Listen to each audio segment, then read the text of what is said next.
All right, guys, now that we've talked a little bit about acceleration and we've taken a look at a velocity time graph, which we'll come back to more later, I want to take a look at how do we do calculations with acceleration. So previously in the last unit we had an equation. We said that the velocity is equal to the displacement over the time. We sometimes rewrote this equation. We said that I could split up the delta x and I could rewrite this equation as x final equals x initial plus vt. These are really the same equation, just rewritten.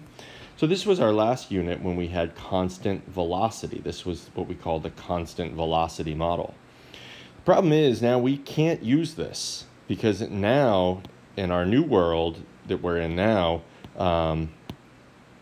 we don't have constant velocity, so this isn't true. If you have acceleration, if the velocity is changing, you can't say that the velocity is equal to the displacement divided by the time. It won't be true. And therefore this equation won't be true, because the whole point is that this v, the velocity, if there's acceleration, this is not a constant. That value changes over time. So we need some new equations. We need some new equations. And there are 4 equations. Often people call them the kinematic equations. Kinematic equations, which I don't really like that term because this equation up here actually is this old equation here. That is a kinematic equation. So I don't like to call these equations kinematic equations. I prefer to call them the big 4. And I call them the big 4 because they come up so much. Very often in this course we'll see objects that are accelerating and we need to do calculations around them, and here's where we use the big 4. So we're gonna at the end of this video you're gonna be armed with 4 new equations that you can use to solve problems involving uniform acceleration. So I just want to actually start by recalling that we are only dealing with uniform, that is constant, acceleration. So the equations that we're going to derive, the big 4, only work for cases where the acceleration is uniform or constant. In this course, we really won't have situations of non-uniform acceleration, so you don't really need to worry too much about that, but in more advanced courses, you will learn how to deal with non-uniform accelerations. All right, so with that caveat, I just want to start maybe to take a look at the first equation. I'll just recall our definition of acceleration. The acceleration, we said, is equal to the change in velocity over time. And remember that I can rewrite the change in velocity as v final minus v initial. Change in, delta, right? The delta, the change in, always means final minus initial. So I can write that. And then I put that over t. And now I'm just going to do a little bit of algebra to isolate. My goal here is going to be to isolate the v final. I want to get the v final all alone.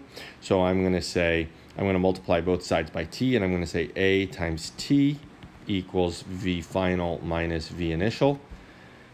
And now I'm just going to add v initial to both sides, so I've isolated v final. So I'm going to get v final equals v initial plus a t. I just added the v initial to both sides. And this is now the first of the big 4. I'll write them at the end. I'll write them all together. But I do want to show you these little derivations just so you don't think these equations come from nowhere. So this first equation, the first of the big 4, comes right from our definition of acceleration. The second one, maybe I'll just put a little dotted line and continue over here with the second one.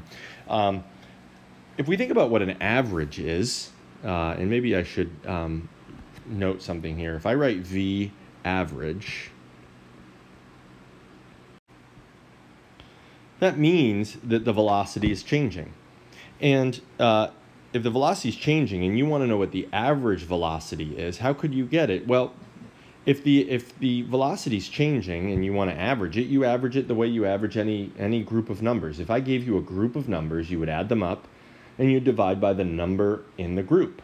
So in this case, what we're going to say is for the average velocity, if I have v initial, that's my first velocity, and I have v final, that's my second velocity. Those are my two velocities, the first one and the last one. If I want to find the average, I just I add those up, and I divide by the number in the group. And there's only 2 in the group, so I just divide by 2. So that means I can rewrite the average velocity this way. And now, what I can say is if this is the average velocity, then, if we just remember this guy up here, I can then use this old equation. So I can actually use this equation if I have this as the average velocity. So I'm just going to invoke that old equation here, and I'm going to say the average velocity, then this thing, how do I want to do this? This whole thing, the average velocity, has to also be equal to delta x divided by t. All right, now I'm just going to clean this up. So this is the equation I'm looking at, just so we're clear here. This is the equation I'm looking at, and I'm going to solve this for delta x. I want to isolate the delta x, so I'm just going to multiply both sides by t, and then I'm going to get an equation that says delta x equals 1/2 v initial plus v final times t. So I just moved the t over there by multiplying, and rather than writing this whole thing over t, I just put the 1/2 out front. And now we have the second kinematic equation. This is number 2. All right, so the next two, I'm not going to go into a great deal of work to solve out, actually, the way I did with these first two. I'm just going to kind of explain a little bit maybe where they come from, and then kind of give you the result. The first one, or the third one, number 3, comes from what I would get if I did a substitution. So v final over here, we said in number 1, v final equals v initial plus at. I could take this, since this is another name for v final, I could plug it in to equation number 2 over here. I could put this thing here, I could put that in over there and solve, and if I did, I'd end up with a new equation that says delta x, and feel free to do the algebra on this if you care to, delta x equals v initial times t plus 1/2 the acceleration a times t squared. And this then is our third kinematic equation. That's number 3. And there is a fourth equation here. I guess I'm kind of putting them all together. And the fourth equation, this is a handy equation that it's handy because if you look at all of these equations, the first one, the second one, and the third one all have a time component. There's t in here, there's t in here, and there's t in this equation as well. But you could imagine a situation where maybe you don't know anything about the time. So what do? Well, there's a way to use algebra to eliminate t, and if you do that, you end up with the fourth equation, which looks like this: v final squared equals v initial squared plus 2 times a, the acceleration, times delta x, the displacement.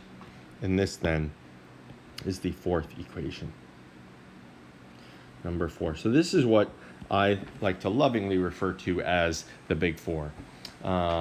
Maybe I won't rewrite these since I've managed to fit them all into one spot here. Maybe I'll just try to go ahead and maybe I can clean this up a little bit by erasing some of this nonsense. So that you aren't too confused. And this guy over here, I can just kind of touch that up. And then you can, if you haven't already, you can just go ahead and copy these down. So let me touch this guy back up over here. We're going to say v initial plus v final times t. And that's then the big 4. So what you'll notice if you look at these equations is there are 5 different, kind of big picture here, there are 5 different quantities that we're dealing with. There's v final, that's 1. There's v initial, that's another.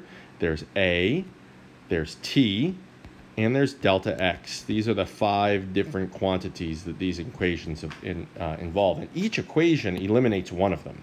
So in this equation, you have no delta x. In this equation, you have no a. In this equation, you've got no v final. And in this equation, you have no t. And so if you're given a problem and you want to know which equation to use, it's helpful to just kind of make a list of these 5 things, figure out what your givens are and what it is that you're looking for, and then just select the right equation. So they're enormously helpful for that. You'll be doing a lot of practice with these equations later.